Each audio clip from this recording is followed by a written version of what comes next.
नमस्ते। आज हम संविधान के अनुच्छेद 1 को समझने की कोशिश करेंगे। पर रुकिए, किसी बोरिंग किताब की तरह नहीं। चलिए एक मजेदार तरीके से समझते हैं। जरा सोचिए, अगर हमारा पूरा भारत देश एक बहुत बड़ा स्कूल हो तो कैसा होगा? तो ये भारत एक स्कूल कैसे है? देखिए, ये सिर्फ कोई मजाक या कल्पना नहीं है। सच तो ये है कि इसी एक सवाल के जवाब में ना आर्टिकल 1 का पूरा मतलब छिपा हुआ है। तो चलिए, देर किस बात की, शुरू करते हैं इस स्कूल का टूर। अच्छा, तो स्कूल में एंट्री करते ही सबसे पहले क्या आता है? स्कूल का नाम, उसकी पहचान, है ना? बिल्कुल इसी तरह हमारे देश की भी एक पहचान है, बल्कि कह सकते हैं कि दोहरी पहचान है, और ये दोनों ही नाम हमारे संविधान में लिखे हुए हैं। तो ये है वो लाइन, आर्टिकल 1 की सबसे पहली सबसे जरूरी लाइन।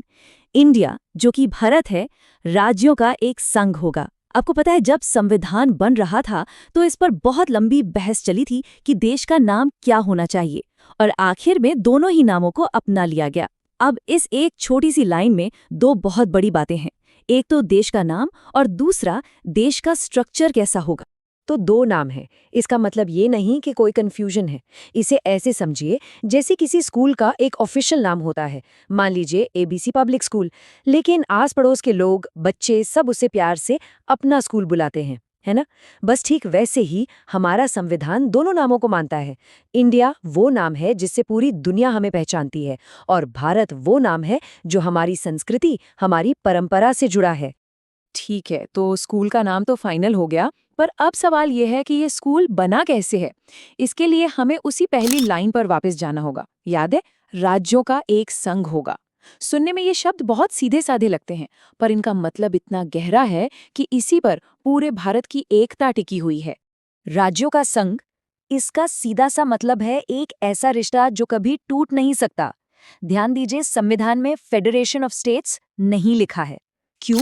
क्योंकि भारत किसी एग्रीमेंट या समझौते से नहीं बना है कि जब मर्जी हुई अलग हो गए। नहीं, देश एक है और हमेशा एक ही रहेगा। हाँ, ये हो सकता है कि राज्यों की बाउंड्री बदल दी जाए, जैसे स्कूल में क्लासरूम की दीवारों को आगे पीछे कर देते हैं, पर कोई भी राज्य इस संघ से, इस स्कूल से बाहर नहीं जा सकता। चलिए फिर से अपने स्कूल वाले उदाहरण पर लौटते हैं। मान लीजिए स्कूल में कई क्लास हैं, क्लास 6, 7, 8। अब क्या क्लास 8 वाले बच्चे ये कह सकते हैं कि भाई हम तो अब इस स्कूल का हिस्सा नहीं है, हम अपना अलग स्कूल बना रहे हैं? हो ही नहीं सकता। बिल्कुल यही बात भारत के राज्यों पर लागू होती है। किसी भी राज्य को देश से अलग होने का कोई अधिकार नहीं है। तो अब तक हमें क्या क्या पता चला? स्कूल का नाम, और ये कि क्लासेस स्कूल छोड़कर नहीं जा सकती। पर ये स्कूल आखिर है कितना बड़ा? इसका कैंपस कहाँ तक फैला है? कौन कौन से हिस्से इसमें आते हैं? आर्टिकल 1 हमें इसका भी पूरा पूरा हिसाब देता है। तो ये कैसे पता चलेगा कि भारत में कौन कौन से इलाके शामिल हैं? इसके लिए हमारे संविधान में एक ऑफिशियल लिस्ट है। इसका नाम है पहली अनुसूची या फर्स्ट शेड्यूल।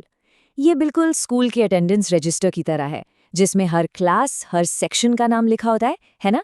ठीक वैसे ही इस लिस्ट में भारत के सारे राज्यों और यूनियन टेरिटरीज के नाम दर्ज हैं। अब भारत का जो पूरा इलाका है ना, वो 3 तरह की जगहों से मिलकर बनता है। सबसे पहले तो आते हैं हमारे राज्य, जिन्हें हम स्कूल की मेन क्लासरूम्स कह सकते हैं। फिर आते हैं केंद्र शासित प्रदेश यानी यूनियन टेरिटरीज। इन्हें आप स्कूल की लाइब्रेरी या कंप्यूटर लैब मान लीजिए, जो सीधे प्रिंसिपल के कंट्रोल में होती हैं। और तीसरी कैटेगरी है उन इलाकों की जिन्हें भविष्य में भारत में शामिल किया जा सकता है। मान लीजिए स्कूल ने कोई नई जमीन खरीदी नया प्लेग्राउंड बनाने के लिए। चलिए, स्कूल का मैप तो अब एकदम क्लियर है। अब बात करते हैं स्कूल के हेड की, यानी प्रिंसिपल की। हमारे संविधान वाले स्कूल में प्रिंसिपल कौन है? वो है केंद्र सरकार, और इस प्रिंसिपल के पास बहुत ज्यादा पावर्स हैं। तो हमारे प्रिंसिपल यानी कि हमारी संसद के पास नई क्लास बनाने की पूरी ताकत है। इसका मतलब ये हुआ कि पार्लियामेंट चाहे तो किसी राज्य से पूछे बिना भी एक नया राज्य बना सकती है। इसका सबसे ताज़ा और बड़ा उदाहरण है तेलंगाना, जिसे आंध्र प्रदेश से अलग करके एक नया राज्य बनाया गया था। और सुनिए, बात सिर्फ नई क्लास बनाने की नहीं है। ये प्रिंसिपल यानी केंद्र सरकार चाहे तो 2 क्लास को मिलाकर एक कर दे, या एक बड़ी क्लास के 2 हिस्से कर दे। यहाँ तक कि क्लास की बाउंड्री भी बदल सकती है। मतलब राज्यों का वजूद एक तरह से केंद्र पर ही निर्भर करता है। लेकिन यहाँ एक बहुत ही इंटरेस्टिंग सवाल आता है। चलिए, प्रिंसिपल नई क्लास बना सकता है, क्लास को बदल सकता है, सब ठीक है।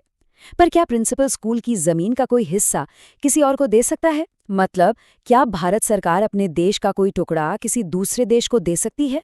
इसका जवाब है नहीं, कम से कम इतनी आसानी से तो बिल्कुल नहीं। सुप्रीम कोर्ट ने एक बहुत ही फेमस केस में ये एकदम साफ कर दिया था कि सरकार जब चाहे तब देश की जमीन किसी को नहीं दे सकती। अगर ऐसा करना भी पड़े तो उसके लिए पार्लियामेंट में एक स्पेशल प्रोसेस से खुद संविधान में बदलाव करना पड़ता है। ये कोई छोटा मोटा फैसला नहीं है, बहुत गंभीर मामला है। तो लीजिए, हमारे इस अनोखे स्कूल का टूर तो पूरा हो गया। अब क्लास खत्म होने वाली है, तो चलिए जल्दी से एक बार सब कुछ रिवाइज कर लेते हैं ताकि आज का ये लेसन हमेशा के लिए याद हो जाए। ये जो टेबल है, ये हमारी पूरी बात का निचोड़ है। देखिए, भारत हो गया हमारा स्कूल, राज्य हो गए उसके क्लास, केंद्र सरकार बन गई प्रिंसिपल, और आर्टिकल 1 वो हो गया इस स्कूल का पहला और सबसे जरूरी रूल।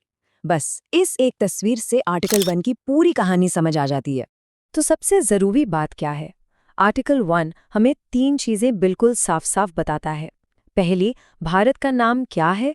दूसरी, इसका स्ट्रक्चर कैसा है, यानी ये एक अटूट संघ है। और तीसरी, भारत के कुल इलाके में क्या क्या आता है। सच कहूं तो यही हमारे पूरे संविधान की बुनियाद है, उसका फाउंडेशन है। और जाते जाते एक सवाल छोड़ जाता हूं। अगर भारत सच में एक स्कूल है, तो इस स्कूल से मिलने वाला सबसे बड़ा सबक, सबसे जरूरी लेसन क्या है? शायद यही कि भले ही कितने भी अलग अलग क्लास हों, अलग अलग सब्जेक्ट हों, आखिर में सब मिलकर एक ही स्कूल बनाते हैं। हमारी एकता ही हमारी असली ताकत है। इस बारे में सोचेगा जरूर।